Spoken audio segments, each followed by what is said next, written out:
Wrapping it up on Sports Bit, Paulie and Teddy. At Paulie Howard on Twitter, at Teddy_covers. Play of the day coming up. Deep dive. NBA's power ratings, movers and shakers on the way up. All the way up. The Jazz, baby. Nice run here by Utah, Teddy. Yeah, and they've been doing all this without George Hill at the point. They're only going to get better with Hill on the floor. And the Jazz, ugly result in Golden State last night. That's a good thing in my mind. I don't mind them losing a high-profile game in blowout fashion. Defense isn't sexy, but it sure covers point spreads. And the Jazz, small market team, don't have superstars. This is the type of team that's likely to retain their value. They've been notching up in my power ratings basically from day one this year. And Utah, they're a top 8 team right now. Maybe even a little bit higher than that. All right, how about the Nuggets also on the way up?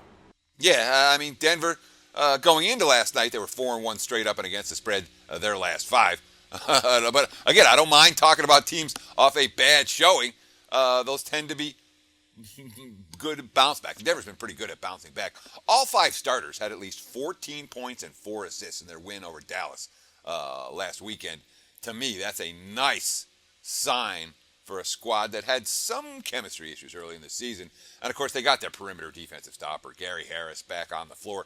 No surprise that the winning has started with Harris back in the lineup. I think there's money to be made with Denver right now. They're a team that's rising up in my NBA power ratings. Yep, and the 10-game winning streak came to an end. We went over it at the top of the show, but I love this Rockets team. One at Golden State, one at OKC. Harden playing at MVP level, having a monster season. 16-1 to win the division. I'm with you. They're better than San Antonio. This is a team to watch, and they've had an excellent start so far.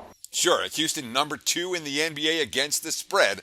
Only the Raptors have been better, and ironically, both of those teams suffering brutal beats last night, or tough beats last night, call it what you will. All right, on the way down, not good. The Pistons, they had the tough stretch where they were getting blown out and in a losing streak. They call a players-only meeting because they had offensive issues with Reggie Jackson coming back. Players-only meeting. They go out and get embarrassed against the Bulls. Van Gundy called it a disgrace, and Reggie Jackson pulling the Kobe where he didn't pass the ball for a half. Yeah, when a team has a players-only meeting, this isn't something called by the coaches.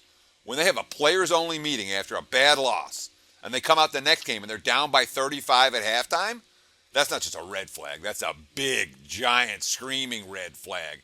And as you mentioned, the transition, like Reggie Jackson, he played so well for them last year.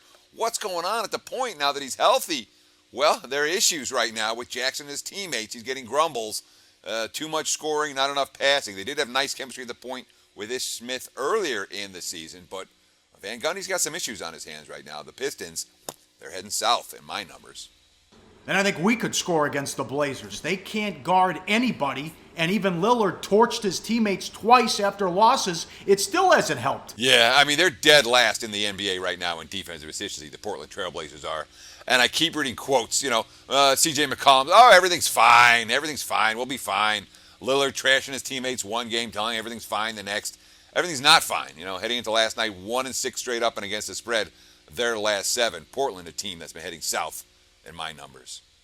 All right, how about Philly and Sacramento? Well, Philly's problematic. They have to find playing time. And, of course, when you talk about a team that's power rated at the bottom of the NBA, and you're saying, yeah, they're on the way down, I think there's something to be said for betting against the Sixers. They have to find playing time and develop chemistry for 3 very young, very talented centers. Okay? You can't do that in the modern NBA. I don't know what they're going to do with Nerlens Noel. I know that it's not a very good chemistry situation right now.